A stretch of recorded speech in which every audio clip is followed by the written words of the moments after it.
Josh, congratulations. Great win over Blythewood last week, and you are this week's Crescent Construction Coach of the Week. And your team heading into Spartanburg, it's getting down to the nitty-gritty. And this team is outstanding that you're getting ready to face. Talk to us a little bit about them. Yeah, they are. They're tremendously talented on both sides of the football. But, you know, we got a good group. Our group's playing with a lot of confidence right now, and they don't know how to lose. So I think it's going to be a really good matchup for us. And I anticipate our kids going up there and playing well. A lot of similarities. Both of you have explosive offenses. Both of you are 12-1. Both of you have great talent at the skill positions. You're one of the few schools, if not the only two, that are sending 2 players to the Shrine Bowl and to the North-South game. Those are similarities. What's different about you guys? I don't know. I mean, you know, they probably got more team speed than what we have. But, you know, it's really been kind of the same mantra that we preached to them all year. It's just worried about us. We haven't really worried about them. We put in a good game plan on both sides of the ball. Our kids have had a great week of prep, so I anticipate us going up there and playing well tomorrow night. Real quick, Feaster, the tailback, fastest guy in the state. Some say the best tailback in the country. Headed to Clemson, went for 20 touchdowns this year, 10 rushing, 10 receiving, which means he's a double threat. He can run it or catch it. Quick scouting report on him. He's good.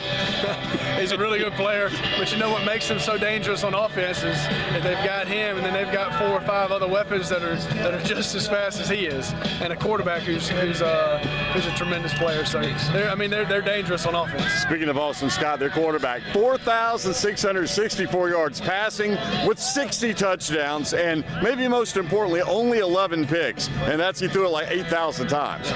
So obviously they take care of the football. He's a good player, and they do. They're explosive on offense. But you know, Coach Newell's got a great plan. Our defensive staff's done a good job of getting our kids prepared, and we'll go out there and play and see what happens. Speaking of that defense, the fact that you kept Blythewood completely off the scoreboard the entire second half, I thought that was as big a thing that I saw as any. Oh, it's huge. It's huge. It made a difference in the game because we didn't play well offensively down the stretch there in the fourth quarter.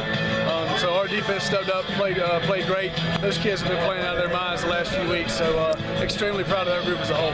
I know that there's so many names over there, but between Mitchell and Graves and all the rest of them, it's a senior-led group.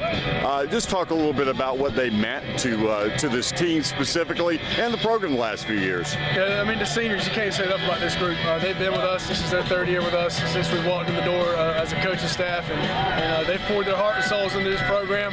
They've bought into the way we wanted to do things from day one, and it's paid dividends for them. They've worked extremely hard, and it's really good to see all their hard work come to fruition and have a lot of success.